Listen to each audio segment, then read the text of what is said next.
Hi, it's Dr. Jeff Roy here at Three Crosses again.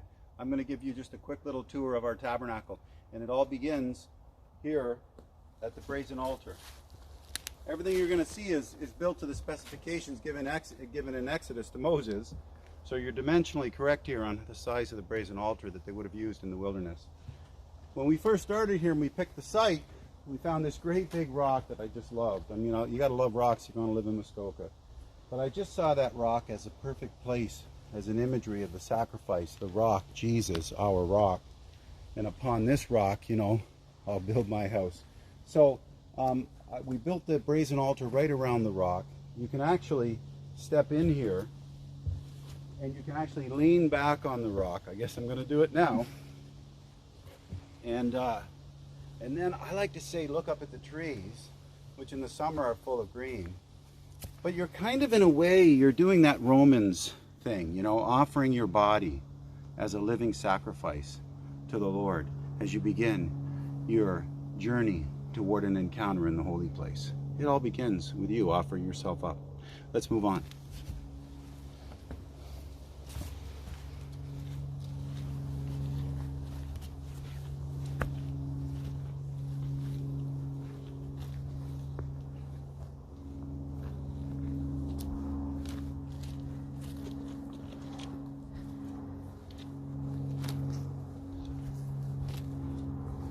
There's this tendency within us to fill up the silence, and even as we walked there for a little bit, I wanted to say something. But a little bit of silence is good. A little bit of gap is good. We don't always have to be talking. So you're approaching the tabernacle here. When we built it, we naturally ended up having some water issues coming off the higher mountain up by Gethsemane, coming down through here. And it just so happened that we had to kind of dig out a couple channels, and the water decided it wanted to run this way. So the water runs down alongside the tabernacle and then right out along the front. And I just love the imagery, talking about how a river of living water flows out from the temple for the healing of the nations. We didn't plan that. Actually, we love it when we don't plan stuff here and it works out, like most things. I picked this. This is our symbolic laver. Now, I'm sure it's not exactly as the one, but it's teak and it's Muskoka, and it symbolizes a cleansing. Offering sacrifice is a dirty business, and you come here, it's almost like symbolic of your baptism, just a cleansing, the labor. And to spend time here reflecting on your baptism and then on times down the road where the Lord brought a fresh cleansing to you. Maybe you need that even now. Come on inside the tabernacle.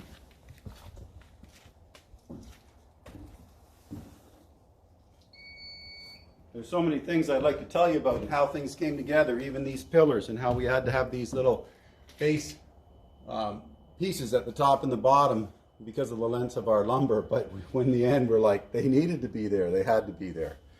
This is 45 feet long. It's 15 feet high. It's 15 feet wide. It's made out of rough hewn timbers from a building that came up from down in Caledonia Way, from my buddy Steve's church, a bunch of his friends. And they've been helping all along the way, as have many others. And someday we will do a video talking about that. So when you approach the consecrated table of showbread, this is the exact dimensions from Exodus. Now I added this little prayer shawl on, which came from my trip to Israel.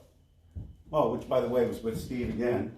But here, let me read one of the verses. But to you who fear my name, the Son of Righteousness shall arise with healing in his wings. Malachi. Each corner has a different verse relating to what Jesus' sacrifice brings to us in terms of healing and setting us free. Over here we have the menorah, the seven-tiered candle stand or candelabra that brought light into the tabernacle. It was lit day and night, fueled by olive oil, all symbolic of the Holy Spirit. And then we needed a base for it, and we just love our rock imagery up here in Muskoka. So we had one of our local guys who's involved in our church build this, and it was just how the lampstand comes out and is based on and held up by the rock. It's so beautiful of the imagery of both Jesus and the Holy Spirit. Come this way. This is one of my favorite pieces. It's the brazen altar. No, sorry, it's the altar of incense. Got to get something at least wrong. What I love on it, just like the brazen altar, are these horns that are symbols of strength. But you have to come here. You got to come here and feel them. Listen. I don't know if you can hear that, but there's just this roughness to them. And there's just something about them. And so this is symbolic of all the prayers that we offer up. Thanksgiving, intercession, prayers that were probably made on your behalf, and then prayers you've made on the behalf of somebody else. And they rise up to the Lord as a sweet smelling offering that's pleasing in his sight. Now you might notice there's one thing that wasn't in the original tabernacle but needs to be in a New Testament tabernacle, and that's the cross. The old rugged cross. Because it's the only way in. And so the veil, and I don't know if you can notice, I mean, I can't show you everything. You got to come here and see it. But if you look at this inlaid cherubim on either side of the veil, just spectacular. Another local fellow did that at the Long Star Church. And the veil, just as it's described, with the red, now you can see the red, which symbolizes cleansing. And we love the idea that it's opened up because of the cross, and that the only way into this place is past, under, or by the cross. There's no other way into the holy place and into a face-to-face encounter with God. And at Three Crosses, that's what we're all about here, is having face-to-face encounters with God. So, come on in.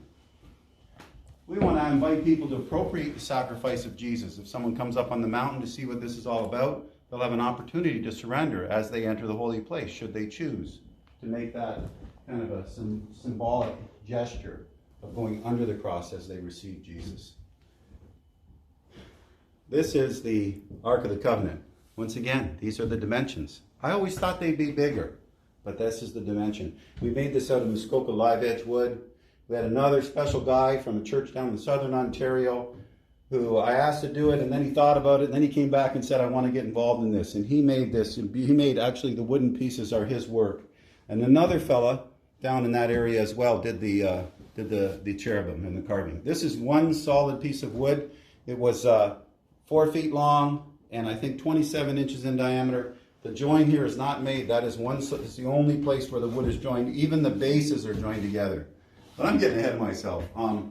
There's a lot to come and see, but most importantly, it's not about seeing the imagery. It's about having the encounter, the face-to-face encounter, coming and sitting at the mercy seat and meeting with God and letting him whisper his words, his precious words into your soul through your heart and mind, and becoming aware of him, encountering him, surrendering to his leading, and then abiding with him. And that's what it's all about. So I hope to see you up here sometime at the tabernacle. And this is something also that's it's very much can be done in a group, but it's also very important just to have a solitary time up here with no one else and walk this journey and let each piece speak to you. I know that the Pathways students were deeply impacted by their solitary times next to each piece of furnishing here. Now, one other thing I want to say to you as we look out here, because when you come here in the summertime, when you look out from here, this is my favorite thing about the tabernacle. That's entirely green, just entirely green space filled with leaves. And it's the most beautiful thing. So we hope to see you here next spring sometime, and maybe even in the winter for some time with the Lord. Signing off, Jeff Roy.